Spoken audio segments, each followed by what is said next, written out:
નમસ્કાર મિત્રો, હું છું મુકેશ માંડવિયા। મારી ચેનલમાં આપનું હાર્દિક સ્વાગત છે। આજે હું આપને વાત કરવાનો છું જે રેશન કાર્ડમાં નવી અપડેટ આવી ગઈ છે। રેશન કાર્ડમાં ઈ-કેવાયસી ફરજિયાત કરવાનું છે, તો તેમની હું માહિતી આપને ટૂંક જ વિડીયોમાં જણાવીશ। સરકાર દ્વારા જારી કરાયેલ રેશન કાર્ડમાં નવા નિયમો અને સૂચનો। મિત્રો, સરકાર દ્વારા નવા નિયમોનું સૂચનો જાહેર કર્યા છે કે જે લાભાર્થીઓ જલ્દીથી પોતાનું રેશન કાર્ડ અપડેટ કરીને કેવાયસી કરવું જરૂરી છે।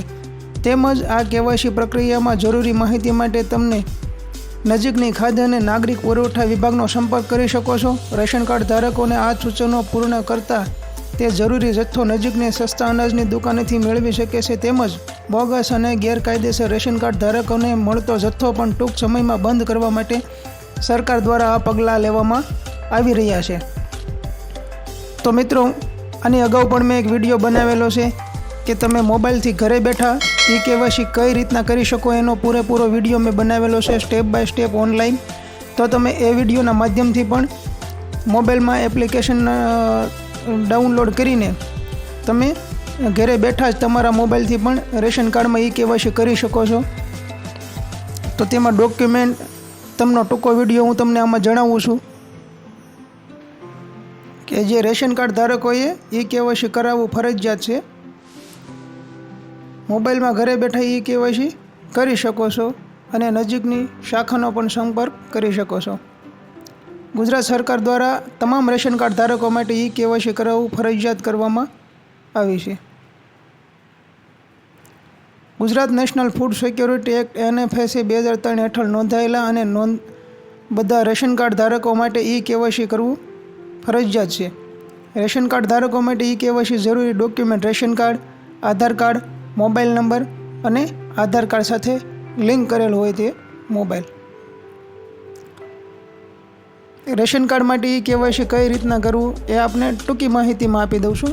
માય રેશન કાર્ડ એપ આપણે ડાઉનલોડ કરી શકો, ઇન્સ્ટોલ કરવાની છે। ત્યાર પછી એપ્લિકેશન ખોલીને ન્યૂ રજિસ્ટ્રેશન પર ક્લિક કરવાનું છે। જરૂરી વિગતો દાખલ કરો અને રજિસ્ટ્રેશન થઈ જાય એટલે રજિસ્ટ્રેશન પર ક્લિક કરો। ત્યાર પછી OTP દાખલ કરો જે તમારા નોંધાયેલ મોબાઈલ નંબર પર મોકલવામાં આવેલા હોય।